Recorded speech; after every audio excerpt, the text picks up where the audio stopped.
അയാൾ പറഞ്ഞത് പാർട്ടിക്ക് എതിരാണെങ്കിലും അവർ അൻവർ ചെയ്ത കാര്യം നല്ല കാര്യം തന്നെയാണ്.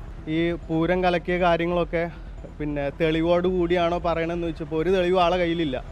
വെറുതെ ഷോ കാണിക്കാൻ വേണ്ടിയിട്ട് പൗഡർ ഇട്ട് വന്നിട്ട് ഇങ്ങനെ ടി വിൻ്റെ മുമ്പിൽ എളിഞ്ഞു നിന്നിട്ട് കാര്യമില്ലല്ലോ. പാർട്ടിയിൽ നിൽക്കുന്ന അൻവർ തിരിച്ച് മുഖ്യമന്ത്രിക്കെതിരെ തിരിയുമ്പോഴും ഒക്കെ നമുക്കൊരു വിഷമമുണ്ടെങ്കിലും കൂടിയിട്ട് നമുക്ക് അതിനെക്കുറിച്ച് കൂടുതൽ പറയാൻ കഴിയില്ല. ഇലക്ഷനിൽ അയാൾ ഒറ്റക്കൊന്നാ ജയിക്കും സംശയമാണ്.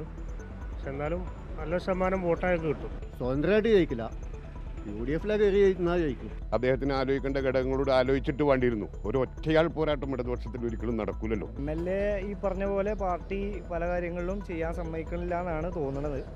അതുകൊണ്ടായിരിക്കും MLA ഇത്ര തുറന്നടിച്ചത്. കോൺഗ്രസിന്റെ സമുന്നതനായ നേതാവായിരുന്ന ആര്യാടൻ മുഹമ്മദ് ഏറെക്കാലം MLA ആയും പിന്നീട് മന്ത്രിയായും നിയമസഭയിൽ പ്രതിനിധീകരിച്ച മണ്ഡലമാണ് നിലമ്പൂർ. ഒരുപാട് വർഷങ്ങൾക്ക് ശേഷമാണ് PV അൻവറിലൂടെ ഇടതുമുന്നണി നിലമ്പൂർ തിരിച്ചുപിടിക്കുന്നത്. മുഖ്യമന്ത്രിക്കും സംസ്ഥാന സർക്കാരിനുമെതിരെ PV അൻവർ ഗുരുതര ആരോപണങ്ങളും വെളിപ്പെടുത്തലുകളും ഉന്നയിച്ച ഒരു പശ്ചാത്തലത്തിൽ നിലമ്പൂരിലെ വോട്ടർമാർക്ക് അൻവറിനെ കുറിച്ച് എന്താണ് പറയാനുള്ളതെന്ന് നമുക്ക് നോക്കാം.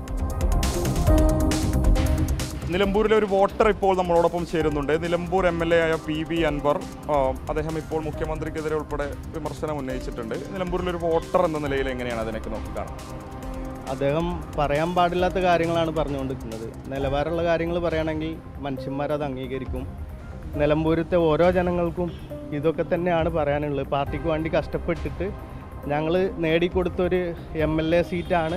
അത് വെച്ച് അതിൻ്റെ പവറിലാണ് മൂപ്പര് ഇങ്ങനെ ചെയ്തുകൊണ്ടിരിക്കുന്നത് ഞങ്ങൾക്ക് അറിയാം. വോട്ട് ചെയ്തിട്ടുണ്ട്, അതിനെക്കുറിച്ച് ഒന്നും എനിക്ക് അറിയില്ല, താല്പര്യമില്ല. നമുക്ക് അഭിപ്രായം എന്ന് പറയുമ്പോൾ എന്താ പറയുക, പറയാനും വയ്യ പറയാതിരിക്കാനും വയ്യാത്ത അവസ്ഥ. അത് ചെയ്യുന്നത് ശരിയാണോ ചോദിച്ചാൽ കുറച്ചൊക്കെ ശരിയും കുറച്ചൊക്കെ തെറ്റുമുണ്ട്. നമ്മുടെ സ്ഥലം MLA കുറിച്ച് എന്താണ് അഭിപ്രായം? PV അൻവർ പ്രത്യേകിച്ച് ഒരു അഭിപ്രായമൊന്നുമില്ല, കുഴപ്പമൊന്നുമില്ല. ആള് ഇപ്പോഴത്തെ പ്രശ്നങ്ങളൊന്നും MLA ഒരു തരത്തിൽ ബാധിക്കില്ല. നമുക്ക് ഉറപ്പ് പറയാൻ വയ്യ. അതിന് സത്യാവസ്ഥ എന്താണെന്നൊന്നും നമുക്ക് അറിയാത്തതുകൊണ്ട് ഒന്നും പ്രതികരിക്കുന്നില്ല അതിനെപ്പറ്റി. അത് ഒരിക്കലും പറയാൻ പാടില്ല. മൂപ്പര് ഇഷ്ടപ്പെടുന്നുണ്ട്, പക്ഷെ അൻവർ ഒരിക്കലും അങ്ങനെ പറയുന്നു പ്രതീക്ഷിച്ചില്ല. സ്വന്തം സ്ഥാനാർത്ഥിക്ക് മത്സരിച്ചാണ്, പാർട്ടിയുടെ ആളുമല്ല. പിന്നെ അയാൾ ജനങ്ങൾക്ക് വേണ്ടിയിട്ടാണ് ഇപ്പോൾ പറഞ്ഞതും ചെയ്തതൊക്കെ ജനങ്ങൾക്ക് വേണ്ടിയിട്ടാണ്. ആ വിഷയങ്ങളിൽ നോക്കിക്കാണുന്ന രാഷ്ട്രീയപരമായിട്ടാണ് അൻവർ പറഞ്ഞാണ് യഥാർത്ഥം.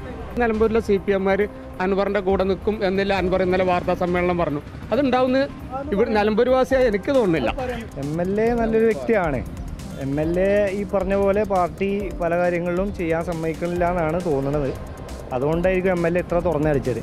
അൻവറാക്കാണ് താരപ്പോ, അടിപൊളിയാടാ, സൂപ്പറാ, നല്ല MLA. ചില ചേട്ടന്മാർ നമ്മളോടൊപ്പം ചേരുന്നുണ്ട്. നമ്മുടെ സ്ഥലം MLA കുറിച്ചുള്ള അഭിപ്രായം? MLAക്ക് ഇപ്പോൾ പെട്ടെന്ന് എതിര് പറയാൻ നമുക്ക് പറ്റുമോ? MLA പെട്ടെന്ന് തള്ളി പറയാൻ നമ്മുടെ സർക്കാർ തള്ളി പറഞ്ഞിട്ടില്ല. എൻ്റെ അഭിപ്രായം അൻവർ പറഞ്ഞതിൽ നല്ല കാര്യമുണ്ട്. ഭരണം വളരെ മോശമാണ്. ADGP അത്ര സുഖമുള്ള ആളല്ല. ഒന്ന് പിന്നെ അൻവർ തെളിവില്ലാതൊന്നും പറഞ്ഞിട്ടില്ലല്ലോ. അൻവർ പറഞ്ഞത് 100% ശരിയാണെന്ന് എൻ്റെ അഭിപ്രായം. അൻവറാക്ക പറഞ്ഞതിൽ ഒരു തെറ്റുമില്ല, കറക്റ്റ് കാര്യമാണ് അൻവറാക്ക പറഞ്ഞത്. ഇപ്പം ചെയ്തിരുന്ന ഓരോ വക്ക് കുത്തി ഓരോ ഇനിയുണ്ട്, ഇട്ട് കൊടുക്കാൻ ഇനി കുറേ ഉണ്ടെന്ന് പറഞ്ഞു. മൂപ്പര കയ്യിൽ തന്നെ ഉണ്ട്. എന്തൊക്കെ നമ്മളെ MLA കുറിച്ചുള്ള അഭിപ്രായം? MLA ജനകീയ MLA ആയിരുന്നല്ലോ ഇതുവരെ. പക്ഷേ ഇപ്പോഴത്തെ ഈ ഇടത്തിയാട്ടം അത് എന്തിനു വേണ്ടിയിട്ടാണെന്നുള്ളത് അദ്ദേഹം തന്നെ ജനങ്ങളോട് വിശദീകരിക്കേണ്ടി വരും. നല്ല കാര്യമാണ് ആ സാറ് ഉയർത്തിയ കാര്യം. അങ്ങനെ ഒരാളെങ്കിലും നേതാവായി ഉയർത്ത് വരണം എന്നുള്ളതാണ് എൻ്റെ ആഗ്രഹം. ഞാനിപ്പോൾ നിൽക്കുന്ന കനോലി പ്ലോട്ടിന്റെ സൗന്ദര്യം പോലെ തന്നെ അത്രത്തോളം വിശാലമാണ് നിലമ്പൂരുകാരുടെ രാഷ്ട്രീയ പ്രബുദ്ധതയും. അൻവർ ഉയർത്തിയ വിഷയങ്ങളെ അനുകൂലിച്ചും പ്രതികൂലിച്ചും രംഗത്ത് വരുമ്പോൾ അത് കൃത്യമായി ഇവിടെ രേഖപ്പെടുത്തുന്നുമുണ്ട്. വീഡിയോ ജേർണലിസ്റ്റ് സുബൈർ ഫൈസിക്കൊപ്പം reporter Mubashir P Akbar in reporter, Nilambur.